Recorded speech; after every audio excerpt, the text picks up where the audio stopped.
첫 번째 주인공부터 만나보시죠. 첫 번째 주인공은 한동훈 의원과 하정우 전 수석입니다. 부산 북구에서 뜨거운 대결을 펼쳤던 두 사람. 선거 결과는 한동훈 의원의 승리였죠. 그런데 선거에서 진 하정우 전 수석의 청와대 복귀설이 제기되고 있어서 논란입니다. 청와대 입성 10개월 만에 사표, 부산 북구가 보궐선거에서 졌죠.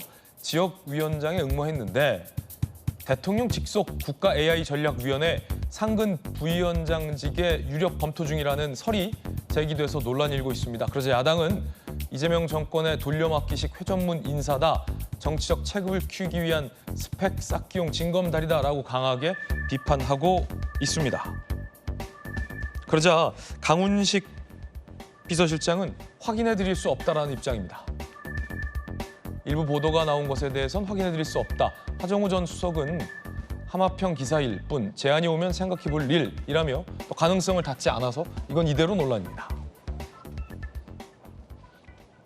김병민 부시장님, 예. 이 하정우 일단 전 수석도 북구를 떠나지 않겠다라는 의지를 보여왔어요. 네. 그 지역위원장의 응모를 했다라는 게 어떤 그런 의미로도 선회할 수 있을 것 같은데 지금 논란은 선거에 지자 다시 청와대로 들어간다라는 지점이 논란이고, 두 번째는 결국 하정우 전 수석을 선거에 차출해버리는 바람에 AI 수석이라는 굉장히 중요한 자리를 이번 인사 때 결국은 채우지 못했다라는 예.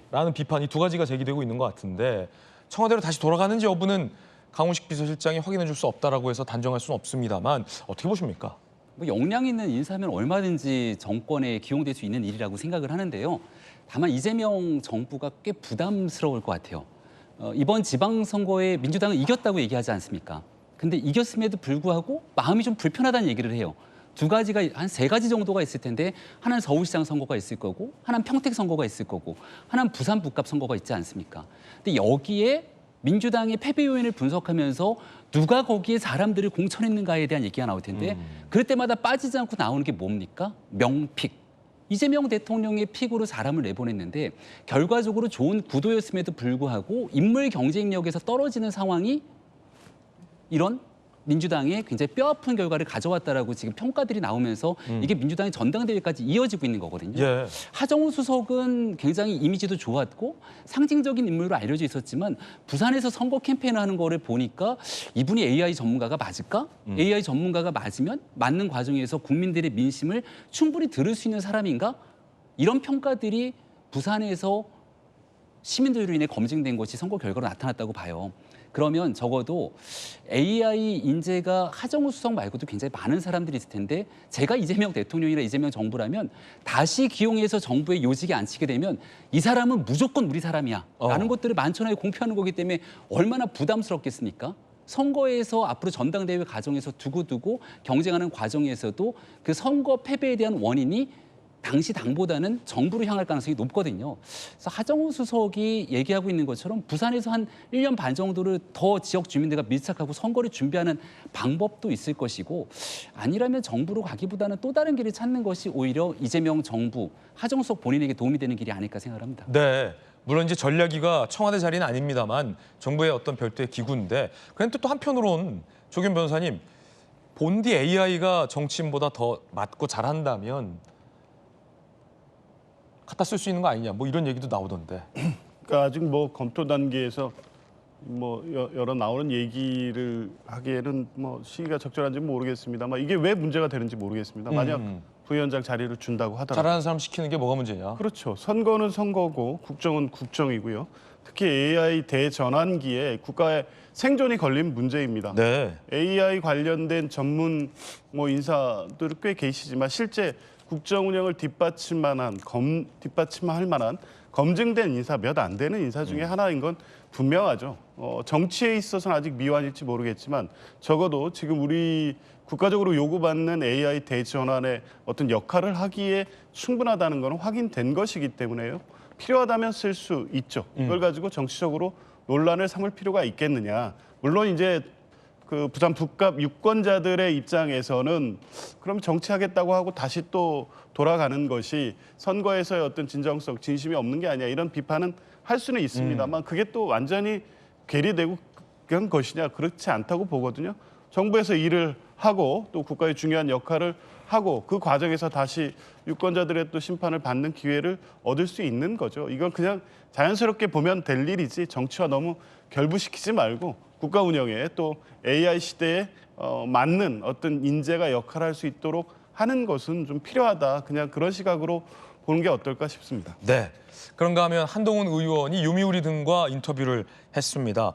목표는 2030년 대선 승리다라고 밝혔습니다. 들어보시죠. 제가 승리했다는 것은 스윙 보터라고 할 수 있는 중도층의 지지를 받아왔다는 거밖에 해석할 수 없는 거 아니겠어요? 보수 정치가 총선에서 이기고 대선에서 이길 수 있는 필승 공식입니다. 그 공식을 제시했습니다. 그 반대로 가겠습니까? 그럼 장동영 노선으로 부산에 있는 의원들이 가려고 할까요? 이제는 벌써 그 흐름을, 그 장강의 흐름을 거스르려는 사람은 없습니다. 2028년 총선에서 보수 정당이 과반을 차지하고 그걸 바탕으로 2030년에 정권을 되찾아오는 것. 저는 이게 보수 재건의 목표라고 생각해요. 제가 돌아가서 정상화시켜야 2028년 총선과 대선에서의 큰 희망이 보이는 것이다라고 저는 분명한 그 메시지를 주셨다고 생각해요. 자, 대선 승리라는 목표를 한동훈 의원이 인터뷰에 내건 겁니다. 2030년 대선에서 정권 찾는 것, 보수 재건의 길, 보수 유권자들과 지지자들이 제일 듣고 싶어하는 말, 대선 승리라는 걸 한동훈 의원이 일찍이 내건 겁니다. 기치로 내건 거죠. 정익진 변호사님, 어떻게 보십니까? 글쎄요, 지금은 그 어느 때보다도 제가 봤을 때는 보수는 황폐화되어 있지 않습니까? 네. 보수는 그 탄핵을 2번이나 당했어요. 그것도 그냥 따닥 2번이나 당했는데 박근혜 전 대통령 탄핵됐을 때도 굉장히 충격이었지만 그거는 뭐 그렇다라고 치고 이번에 윤석열 대통령 탄핵은요, 계엄을 동반한 거기 때문에 그 충격파가 지금 박근혜 전 대통령 때하고도 비교할 수 없을 정도로 초토화된 것이 아닌가. 진짜 핵폭탄 맞은 것 같은 그런 느낌이 든단 말이죠. 그러니까 재건이 돼야 되는데 재건의 희망이 안 보였어요. 그래서 혹시나 하는 마음으로 이제 그 당대표를 뽑았는데 장동혁 대표를 뽑았는데 장동혁 대표에 대한 기대가 상당했던 건 사실 아니겠습니까? 새로운 얼굴이고 뉴페이스고 장동혁 대표가 입법부, 사법부, 행정부를 다 거친 유능한 인재다라고 생각을 했었는데 지난 1년도 안 되는 그 기간 동안에 그 국민의힘 지도부가 보여준 모습은 오히려 더하면 더하지 덜하지 않았지 않았는가 그런 생각을 들었고 그다음에 그 와중에 이번 지방선거에서는요. 진짜 12대 4가 나왔지만 15대 1도 나올 수 있지 않을까 그런 걱정까지 하고 있었는데 그런데 요번에 그나마 희망의 단초를 본 거 아니겠습니까? 제가 봤을 때 희망의 단초가 보인 곳은 딱 2군데밖에 없어요. 서울. 첫 번째는 이제 부산 북갑의 한동훈 그 의원 지금 조금 전에 인터뷰했지만 그다음에 옆에 김병민 그 전 부시장 나와 있지만 서울에서 오세훈 시장이 당선된 게 그나마 이제 보수 그 지지자들 입장에서는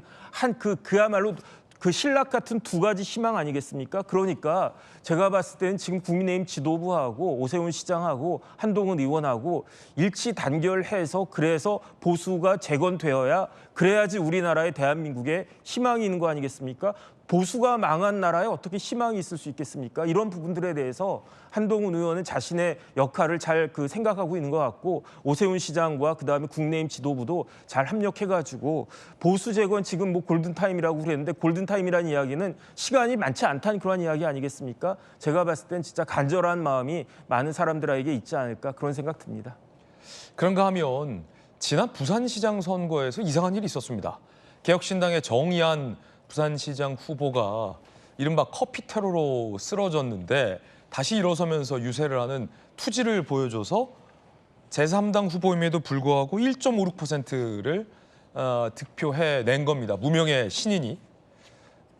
부산시장 선거 결과 굉장히 경합이라는 것을 고려했을 때 제3당 정치 신인이 1.56%를 득표한 것은 꽤 유의미한 의미였습니다. 그런데 그게 자작극이라고 드러나면서 개혁신당도 사과를 하고 있죠. 한동훈 의원이 과연 경찰이 정의안의 자작극을 언제 알았는지 그 시점이 중요하다라고 의혹을 제기했습니다. 들어보시죠.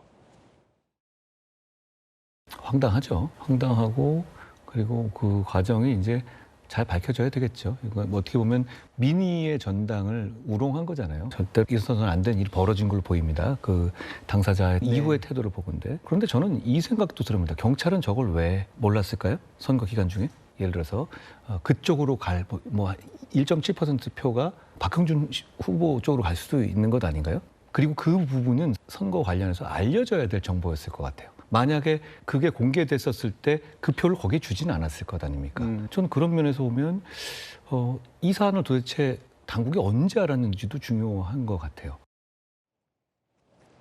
부산시장 선거 결과 보시죠. 전재수 부산시장 50.52%, 박형준 전 부산시장 47.90%, 한 2%포인트 정도 차이가 나요. 정의한 후보의 지지율을 박형준 후보가 다 받았다 하더라도 전재수 시장의 당선은 변함이 없습니다. 다만 이 정보가 이 자작극이라는 소식이 선거에 영향을 줄 수는 있다. 당국은 언제 알았냐라는 일종의 의혹 제기인데 조kim 변호사님 어떻게 보십니까? 그러니까 이게 단순 수치만 보면 그 자작극 의혹 그 자체가 결과에 영향을 미쳤느냐 이렇게 보기는 어려워 보이지만 네. 이게 시너지 효과라는 게 있지 시너지 않습니까? 효과. 만약에 실제 당선 가능성이 없는 개혁신당 정의원 후보가 저 과정에서 이를테면 야권 연대를 통해서 그런 효과를 만들고자 했다면 어떤 결과에 영향을 미쳤을 개연성도 좀 있죠. 이제 그런 부분에 대한 아쉬운 문제 제기가 있을 수 있습니다만 어쨌든 선거 결과는 차치하고 정치사에 있어서 다시는 있어서는 안 될 일입니다. 저런 식으로 유권자에 영향을 미치는 어떤 정치 행위가 조작에 의해서 이루어진다? 있을 수 없는 일이죠. 그렇죠. 그리고 그 과정에서 여러 가지 이제 불법이나 위법의 소지들도 드러나고 있기 때문에요. 이건 단순하게 선거에서 있을 수 있는 해프닝 정도의 문제가 아닙니다. 철저하게 수사해서 이런 방식으로 유권자의 눈을 속여서 몇 표라도 더 얻는 선거 운동이 허용돼서는 안 된다는 부분에 있어서 좀 철퇴를 내리는 어떤 그 책임을 지우는 과정이 있어야 될 것 같습니다. 네. 자, 일단 경찰은 명명백백히 수사를 해서 자작극 여부와 언제 의도가 됐는지 등등도 명확히 국민들 앞에 소상히 밝혀내야 할 것 같습니다.